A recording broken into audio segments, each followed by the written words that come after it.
ஏன்னா அந்த போர் தொழிலில் அப்புறம் பரம்பூர் நிறைய படம், என்னுடைய படமே போலீஸ் ஆஃபீஸர்ஸ் படம் வந்துடுச்சு. ஸோ அதுக்கும் இதுக்கும் வித்தியாசம் இருக்கணுமே அப்படின்னு பார்க்கும்போது எனக்கு பிடிச்சிருந்தது of course loss of memory. A person was going to lose his memory. அவரால் ஒரு கேஸை சால்வ் பண்ண முடியுமா முடியாதா? ஏன்னா how did he do it தான் கதை. அவரே கொலை பண்ணிட்டு மறந்துட்டாரா? அப்படி இருக்கலாம். அப்புறம் தான் தெரியும் அவரே அவர் இன்வெஸ்டிகேட் பண்ணிகிட்டு இருக்காருன்னு. அந்த கதையும் சொல்லிட்டேன் சார், தப்பாக இருந்துச்சு, அது கதையும் சொல்லிட்டேன். எனக்கு இருக்கட்டும், நம்மளும் தானே. ஸோ நல்ல முயற்சிக்கு உங்களுடைய அன்பு ஆதரவு என்று போல இருக்க வேண்டும்.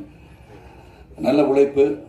150வது படம் நான் ஆரம்பிக்கும் போது நீங்கள் கணக்கு போட்டு பார்த்தீங்கன்னா 150 இல்லையே அப்படின்னு நீங்கள் சொல்லலாம். அதை போய் சொல்லிடுறேன், போய் சொல்லிட்டேன்னு. நான் இதை அறிவிக்கும் போது 150வது படம் காலத்தாமதாக வந்தமான I gave a word that this will be my 150th film. So அந்த வாழ்க்கை பயணத்தில் 100 தாண்டுறது, 70 தாண்டுறது, 25 தாண்டுறது, 50 தாண்டுறது, 100, 150 போது